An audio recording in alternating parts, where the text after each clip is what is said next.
কলেজে পড়াকালীন হাতে অত পকেট মানি ছিল না, তাই নামি দামি ক্যাফেতে গিয়ে সেই চায়ের চুমুক আর পাস্তা খাবো সেই সামর্থ্য তখন ছিল না। আর ওইসব চিজ ক্রিম এসব তো তখন কিছুই বুঝতাম না। এখন পাস্তা বাড়িতেই বানাই, আর এই ক্রিমি সফট পাস্তাটা কোনো রকম চিজ ছাড়াই বানিয়েছি।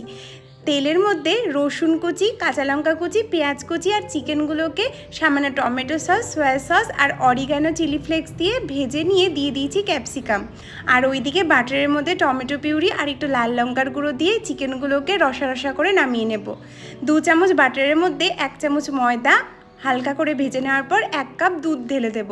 এর মধ্যেই দিয়ে দেব অরিগানো, চিলি ফ্লেক্স আর পাস্তা সিজনিং। এরপর আর কি চিকেনগুলো যেটা বানিয়ে রেখেছিলাম সেগুলো মিক্স করে নিয়ে 1 চামচ ফ্রেশ ক্রিম দিয়ে আবারও নাড়াচাড়া করে দিয়ে দেব পাস্তা সেদ্ধ। উপর থেকে একটু সুইট কর্ন দিয়েছি ক্যাফে স্টাইল রিচ লুক আনার জন্য। আর এদিকে এই পাস্তাটা বেক করেছিলাম কিছুটা চিজ দিয়ে। কী যে দারুণ হয়েছে।